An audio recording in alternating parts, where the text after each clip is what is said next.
I'd like to start it's with a short story, and it's a story about searching. It's a story about a girl named Sarah. Sarah and I, we grew up together, so I know her, and she went to a very, you could say, prominent graduate school, and she entered her working career or took a job with a very well-known brand. It was a very well-known company. You would know it if I told you. It was like a Fortune 100 company, I think. And they put her on a development program, like the kinds that maybe many of you here have experienced. You know, the kind they rotate you through, they give you different experiences in hopes of preparing you for upper management someday, for leadership. They even might tag you as a future leader. Now, this was without a doubt, this was Sarah's dream job. This was exactly what she was looking for coming out of school.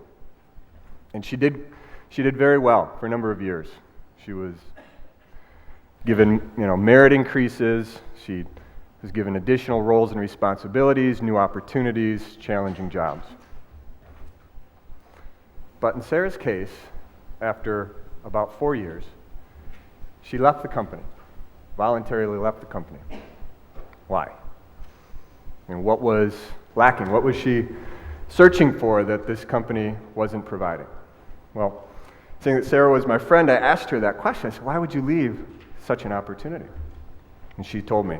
She said, something interesting dawned upon me about 2 years into this job.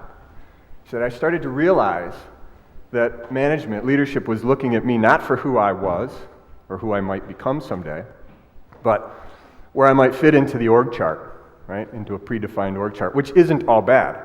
But she said something was missing. There was a disconnect. In her words, there was a lack of fulfillment in what she was doing in the day-to-day. Despite all the things that experts tell us we need to provide our employees, right? Good pay, access to opportunity, she still left. So I too came out of graduate school. I entered into a good company. It was Chrysler Corporation in my case, and this was prior to Daimler Chrysler, which you guys may remember, so I missed that fiasco. But my situation was almost identical to Sarah's. And after, in my case, 5 years, I too found myself searching for something more meaningful. Now, I didn't find it elsewhere. I had to go create it. So, my name is Phil, just a quick introduction. Let's see, let me think here. I'm a husband. I'm a father of three kids, 2 boys and a little girl.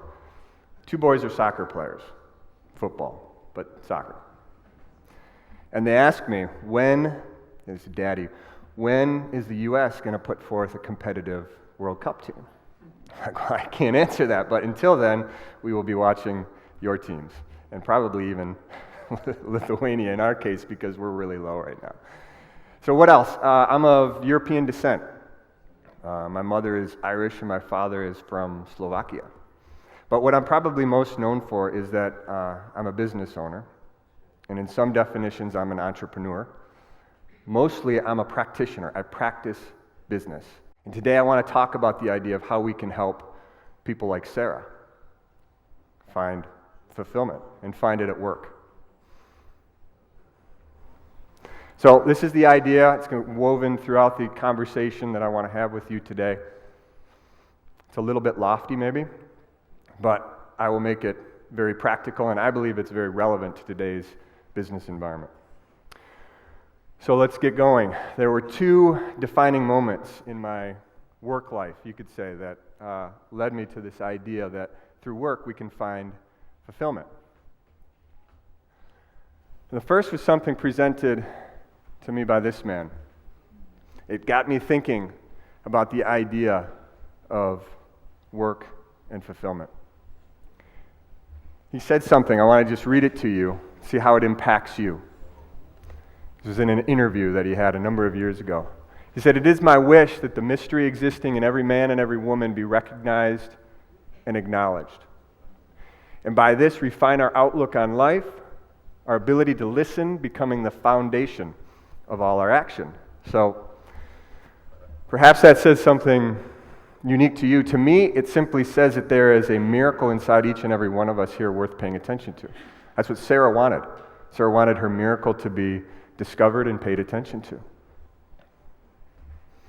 And if we read between the lines here, we can see that Mr. Michelin he's actually giving us his secret to leadership.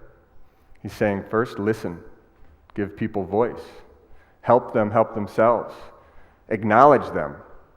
I believe what he's saying is if we acknowledge people, those around us, we help them along their unique path, we help them toward their best self, and we help them find fulfillment.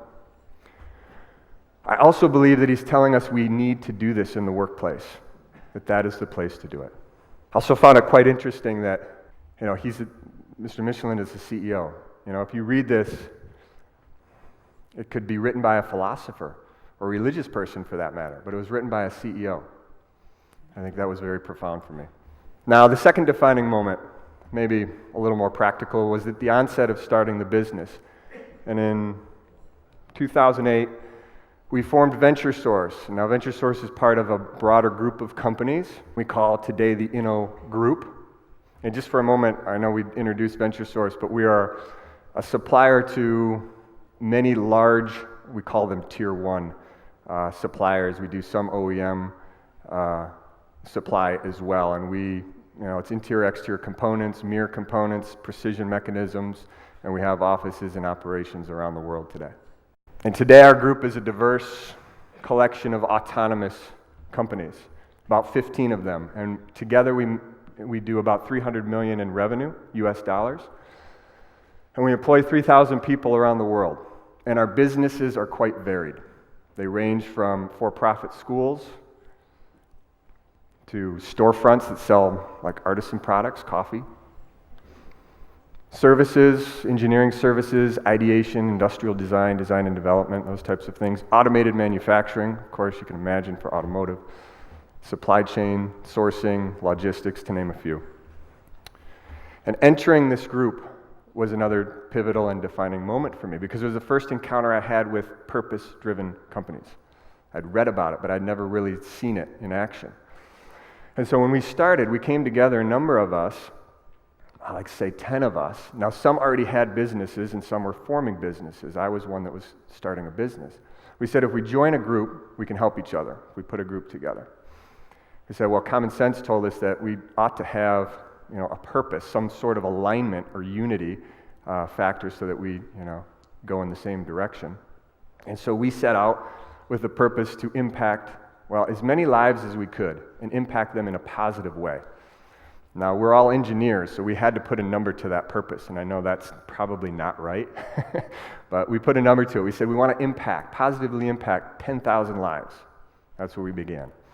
And now each company within the group would have its own unique way of accomplishing that, but we would do that under a common purpose. So you can imagine as a business, somebody starting in business as an entrepreneur coming into this group, that was pretty interesting. It was pretty exciting. It was empowering, and for me, it was potentially fulfilling. It was what, the light went off. That was what I was seeking. And now, also impactful, we had this purpose in front of us of, let's just say, impacting 10,000 lives. We said, well, how are we going to do that? We need to structure the organization in order to fulfill that and attain that. And so we had a choice. We decided the best way of fulfilling that purpose was to structure a highly autonomous and decentralized organization. One where each organization would have its own mission, unique mission, but we would operate under a common purpose. Now, the point here is that it was an intentional design in the sense that we took purpose, we started with purpose, and we let purpose drive structure. In fact, we let purpose drive our strategy to some extent and our structure. And it led to an unintentional outcome. Now, you may recognize this, some of you, as servant leadership. It's a servant leadership model, that upside-down triangle. But my point here is that it started to form a leadership style that was predicated on influence. You see, because we didn't have job titles necessarily where I couldn't take my CEO job title and go to a sister company and tell them what to do. I had to influence them. So we started to develop this style of leadership.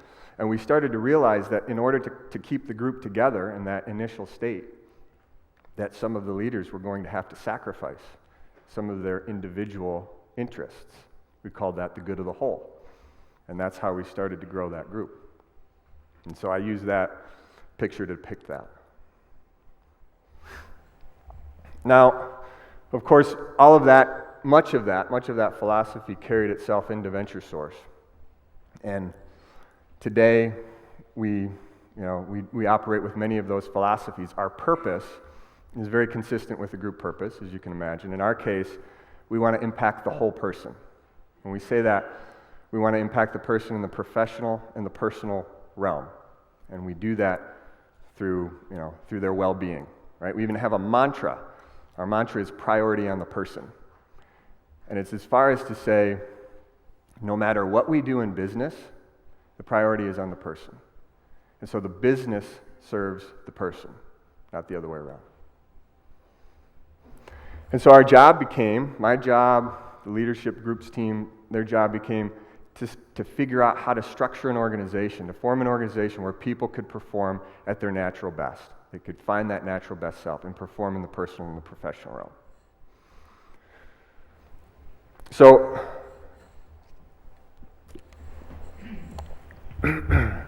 consider that the backstory, right? That gets us to here.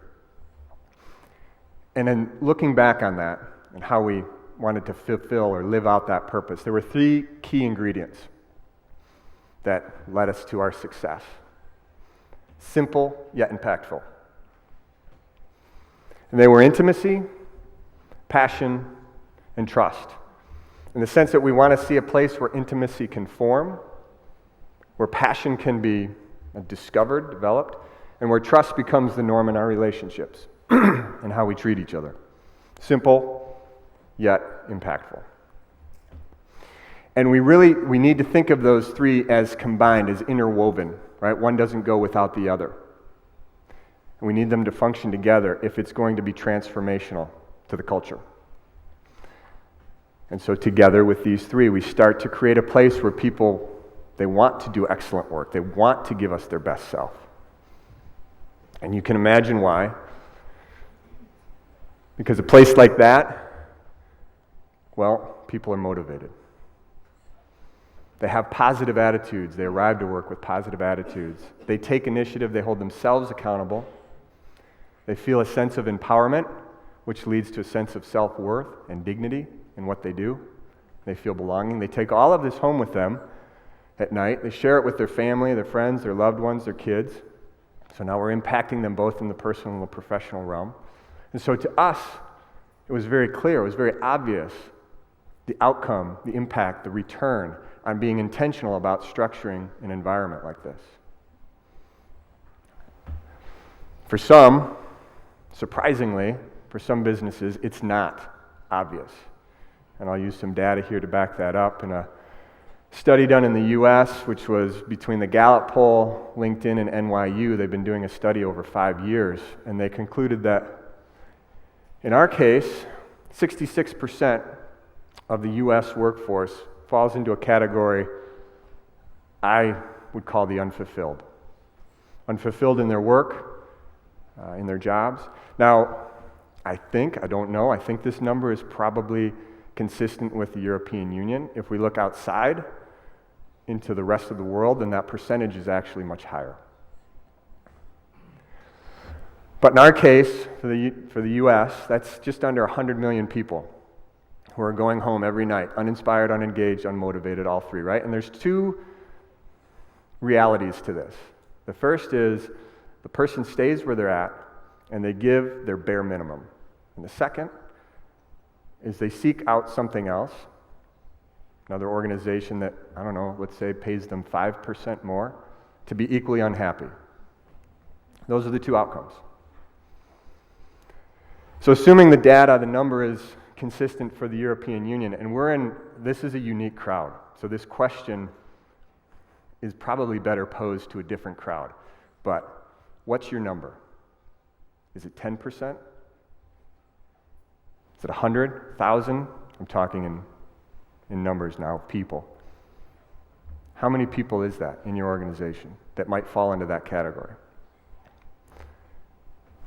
For me, this number was quite alarming when we first learned about it and read about it, because what it was telling me and the group was that of our 3,000 people, there could be a significant amount that are not connecting, or rather not knowing how to connect to something more, to a purpose, right?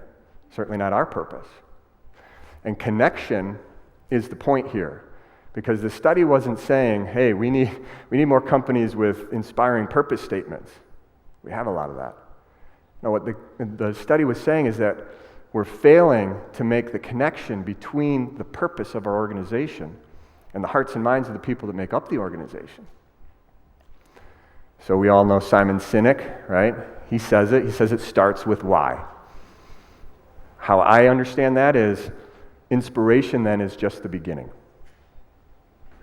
And Jeffrey Pfeffer, who Carlos mentioned earlier, he comes right out in his book, Leadership BS, right in chapter 1. And he says, inspiration is a very poor foundation on which to build substantive change. Okay, so we know that.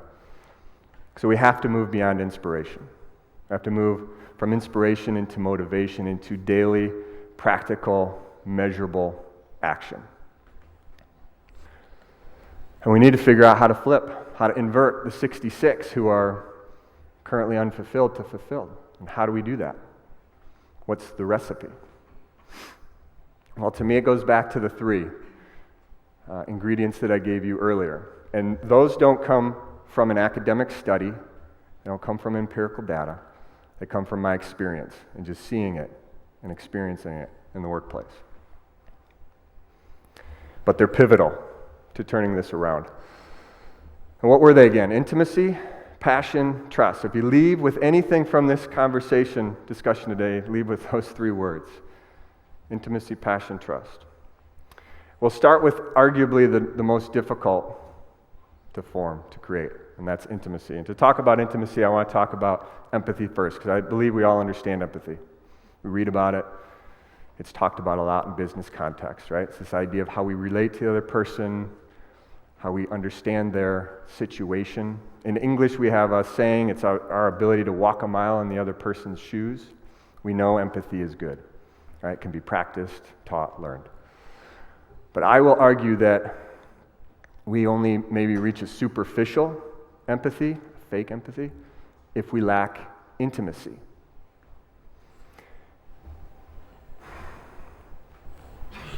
Because intimacy is our ability to really know the other person. It's a deep connection. It's a meaningful connection. It's deep knowledge of the other person. And that is not easy to do in business. I mean, think about it in our personal lives, right? Kids, parents, loved ones. Intimacy is challenging. Now I'm standing here saying, hey, we need to figure out how to create intimacy in the workplace and get deeper knowledge of people. It's not easy. It requires self-awareness, awareness relative to the other person, humility, vulnerability, but mostly it just requires time. And we don't have a lot of time in business. So what if I introduced myself and gave you some facts on purpose, but what if instead I had introduced myself and I gave you my hopes, my dreams, even my fears, ambitions and goals? Within a short period of time, you would have gotten a little bit deeper, right? You would have known me a little better, for good or bad. Well, that is what we're trying to do at scale within our organization, within the group, across all 3,000 people. And let me explain. So when we came together and formed the group, right, it was 10 of us, I said. Common sense told us, well, we need to get to know each other better. We're forming this group, that's great, but we don't know each other, so let's figure out how to do that. So we formed a monthly meeting, a 5-hour meeting. We call it the Council of Business Advisors. And the 10 of us come together and we do personal check-in. Right? Well, let me start. There's 2 purposes for that. Accountability and yes, deeper knowledge, deeper understanding of the other person in that group of 10. And so what that looks like is we come together, we do a personal deep dive into 4 quadrants. How am I doing in business? How am I doing at home with the family? How am I doing physically, health-wise, and how am I doing spiritually? Each one around the table does that. We do a learning topic that's, we figure out what things we want to learn at the beginning of the year. Most of the time we travel for that. 2 years ago we went to Mondragon in the Basque region, spent 3 days just benchmarking their business practices, see what we could learn together from that. And then one person each month will bring a critical question, a topic, something they're struggling with, and they'll present it to the group, ask for feedback. We give it, sometimes it's critical. And then in our case, we wrap up with a few minutes, we pray for one another. But you can see how intentionally designed that is for deeper knowledge, right? And you can imagine, within a few of those sessions, we all know each other's hopes, dreams, fears, ambitions, goals, no doubt. Well, that's one group, 10 people. We have 3,000 people in our organization. We want to see 100 of those groups, or 1,000 of those groups as we grow, coming together in that same format, cross-cultural, cross-functional, cross-company. Why is that important? Remember the structure? Autonomous, highly decentralized. That's a very difficult structure to keep together as it grows.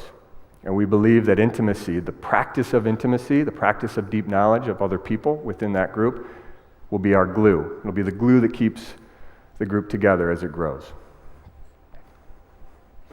The second ingredient is passion, and it's fair to say we all know what passionate people look like, right? They're very energetic because they've connected themselves, their skills, their capabilities to a greater cause, right? Passion, much like intimacy, doesn't just happen. We have to facilitate it. We have to create it. And at Venture Source, that's what we're trying to do. We've started to implement a process of linking the person's work to a purpose to start to drive passion. Now, we call it a workshop. In our case, it doesn't span a weekend. It spans months. We have it facilitated by an expert. And the intent is we ask every person in the organization to write a legacy. Now, legacy is, let's say, it's a picture of a vision of yourself in the future, a picture of success, or an image of success, who you want to be, who you want to become, and what legacy you want to leave behind. Now, we talked about millennials in China, some of those things. I will admit, we're still figuring out how to do this and structure this with millennials and certainly with our employees in China. But that's what we do. And so we ask them to write a legacy, and then once we have that, we ask them to write a personal mission. And we ask them to write the mission relative to the legacy. We don't ask them yet to say, okay, write a mission relative to your work. We just say, write the mission. How are you going to get to that legacy? And we take that information and we overlay it on the business. And we ask the question, okay, how can we help you? How can we help you get to that place you want to go? What does that do? When you remember the priority on the person mantra, right? So our point of departure is the person. You cast that over the business. So what that does is when you take the person, you look at their dreams and desires over top of the business. It's a creative exercise. You start to see the business in a different light. You start to see that there's things you could do with the business based on this person's desires and where they want to go that you weren't thinking of prior. So it's an innovative activity. The other thing it does is it creates a very deep sense of trust because the person knows they're coming at it, you're coming at it from their perspective, that you have their best interest in mind, right? Again, the business serves the person. Trust is the final ingredient.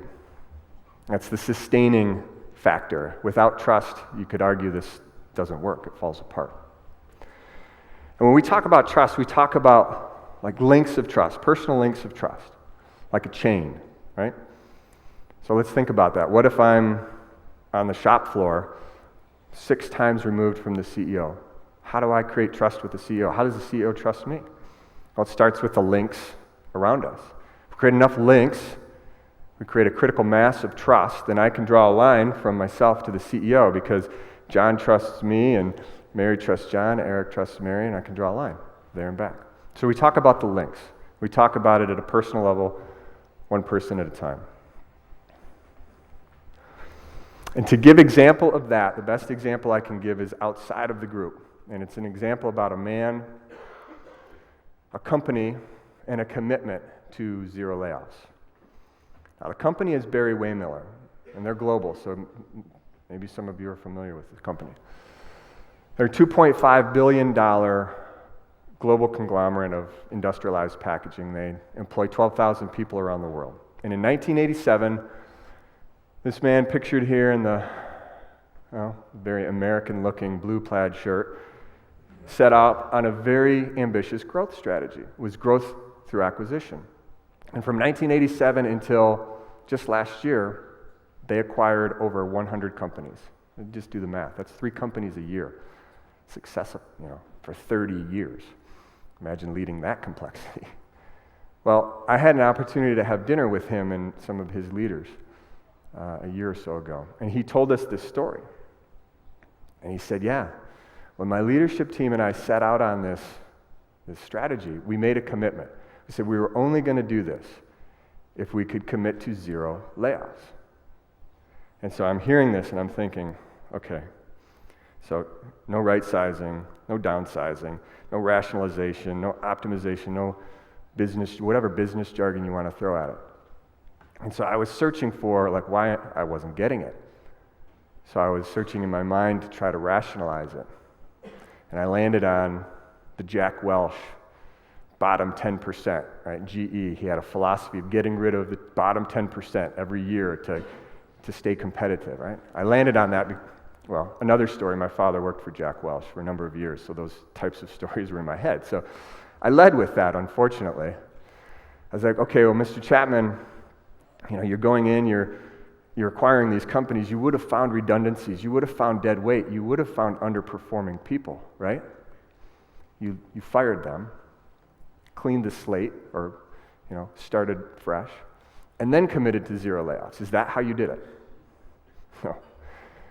No, not at all. In fact, in response to my word choice, he said, he's a little bit older than me, he said, son, we haven't used the word fire in over 30 years. Okay. So I went home that night. I did my homework that I should have done prior to that dinner, and it was true. They didn't lay anyone off. But I learned something very interesting when I read about him. He has an interesting philosophy about people that makes sense of his commitment to zero layoffs. I'll read it to get it right. He says, patience, it's called radical patience, and that if we stand by people long enough, we show them who they are and how they can contribute, they will find themselves. Boy, that's managing my missions right there. Okay, so let's move on to a call to action. We talked about moving beyond the Simon Sinek inspiration, right? Let's move beyond inspiration into action, and it's an easy call to action. I'll give you that. It's reflect. And again, this audience is probably not the right audience to ask this question, but reflect on your own organizations. Think about your people, managers, leaders, friends, family members. Do you have structures and formats within the organization that allows for deeper knowledge and deeper connection between people? What about passion? Is it throughout the entire organization or just at the top? I could argue that the top is incentivized to be passionate, but is it throughout? And what about trust? Can you draw a line of trust from yourself to the shop floor and back? If you're nodding yes, and many of you may be, and that's congratulations. If these questions give you pause, and they still do me, then you have 3 words. You can apply to your own organizations, right? Start asking the question, how much of this are we doing? Are we doing enough? Could we do more? Right? Are we really doing it to the extent that we could? And I'll wrap up with this. If I were only given 30 seconds today up on stage, I would have put this up, read it, and said, ladies and gentlemen, figure it out. This was in response to a question that was asked in the interview to Francois. And he was asked, what's your overarching business philosophy? He said, well, it comes from my grandfather. His grandfather was the founder, Edward. He told me your number one priority is to love the employees for whom you are responsible. To love the employees for whom you're responsible. And he says, and I agree, not some idiotic sentimental love, right? Let's be clear about that. You simply have to see people as they are. That's exactly what Sarah wanted. She wanted to be seen for who she was, who she might become. Quite frankly, that's what I wanted. So, as leaders, as owners of organizations, we have the opportunity, certainly the opportunity every day, to see people as they are. And the two CEOs that I mentioned prior would tell us that we have the obligation to see people as they are, to help them along their unique path, to help them find their natural best self, to help them toward this thing called fulfillment. Now, just a note on DPMC, because there's a story here. It's no coincidence that for the better half of 15 years, the group, my organization that I'm part of, we've been creating a business, growing a business based on our philosophies of what business should be and what work should be and how to treat people in that environment, kind of figuring it out as we go. Not knowing that there was a fully formed methodology, at least not knowing until 12 months ago, there's a fully formed methodology that was very consistent to how we were operating, how we wanted to continue to operate, how we wanted to behave. So consistent that last year we formed a joint venture, VentureSource and DPMC, to bring management by missions to the U.S. marketplace. Remember we talked about the crisis of fulfillment? Well, if we want to solve that problem, then we need to start changing mindsets. We need to start changing the language of leadership.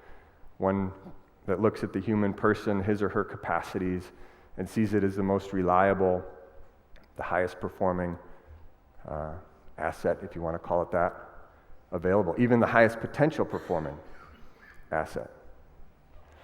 And so that's what management by missions does. It helps us not only identify, but to realize, to put into action, right, to draw out the potential, to draw out the leaders, and to help people find their natural best self. So, just to go back to the past inspiration theme, that's what management by missions does. It helps us move past the inspiration. It helps us move into actual, practical action, measurable action. So that's it. That's all I have. Thank you very much.